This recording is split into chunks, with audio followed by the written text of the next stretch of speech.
Hi, this is Dr. Melvin Lloyd Allen again. If you didn't watch the first one, this is relationship tip 2 from a man's perspective. I'm doing 17 leading up to my seminar June 17th at the Crown Plaza Hotel in Los Angeles by the airport.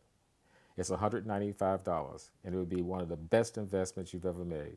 I don't care if you're single, I don't care if you're married, I don't care if you have a son, but all the women you know should be there. It's limited space. It's not going to be a 500, 500 people, women showing up. It's a limited space. So what am I doing and why am I doing this?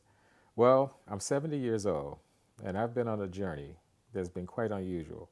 I've talked to over 5,000 women. I did a dissertation on women. I'm the co-founder of Living Audaciously Women's Group with my wife that we've been doing for over 10 years. So for a guy to be the women's group for 10 years and listen to women all the time and to coach and facilitate, that is really it's a blessing. I'm also the founder of Living Audaciously Men's Group. So I'm listening to the men, listening to the women, and we do relationship seminars for men and women and also work with couples. So all of this relationship stuff is really like in my blood. But I'm also a Myers Briggs, master Myers Briggs practitioner. There are about 223 in Canada, United States, and Mexico. 223. Might be 224 now, but 223. There are roughly 22 in California, and I'm one of them. Very few people use Myers Briggs for relationships. We've taken, my wife and I, have taken Myers Briggs and using it instead of corporate settings where most 500 Fortune 500 companies all have Myers Briggs as part of their training. If you go to take any psychology class, Myers Briggs is in it. If you do anything in a world where you're dealing with people, Myers Briggs. United Airlines, Myers Briggs. If you go to any company, Myers Briggs, because they want people to understand first themselves and second, the people that they're working with. Because when you start to understand yourself and the people that you're working with, you're starting to see that maybe it's not George, Ralph, or Mary that you have a challenge with.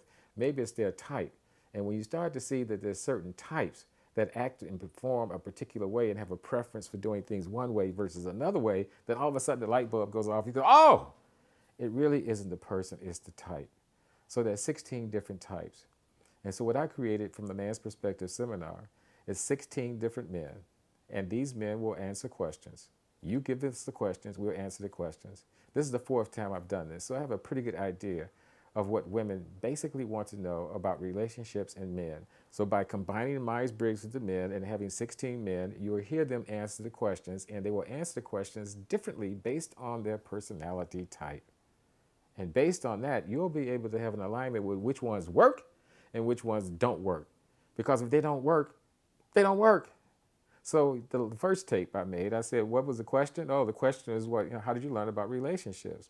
So the second tip is going to be, what are the 3 most important aspects of a relationship? So, what would a man say and how would they answer that question? Well, you're going to get 16 different versions and you'll start to see the guy who answers it in a way that really aligns with who you are. Unfortunately, opposites attract each other. Introverts will attract extroverts. Extroverts will attract introverts. And then you'll have problems. Feelers, where people are very emotional, 60% of women are feelers, very emotional and very, sensitive and love, and they want everything to work. And then you'll be attracted to someone who's the opposite of that, like a T, a person who's a thinker, has a preference for thinking, who's very logical, very practical. And when they want to have a conversation, they want to get to a result. They don't want to just fumble around talking about how they feel. They want to talk about how you think. And if you listen to their conversations, you'll hear them even use the words. That's really encouraging. As I said before, Carl Jung said, until the unconscious becomes conscious, it will direct your life and you will call it fate. I'm suggesting that that unconscious part of us is what stands in the space of relationships not working. So when you become more aware and you start understanding relationships, you'll be a better person to select relationships. You'll be better to be able to see them, and you'll know what you're running into before you even get into the relationship.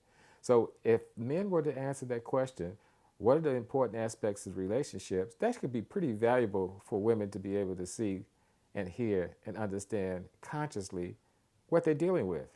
And then you can kind of decide if you want to be dealing with someone who has that kind of consciousness that aligns with yours or not. So tune in tomorrow I'm going to give you relationship tip number 3, another question that I've created for the panel of men to answer. And you get to hear all these different answers and all these different versions through the lens of Myers Briggs. And I think it would be very valuable.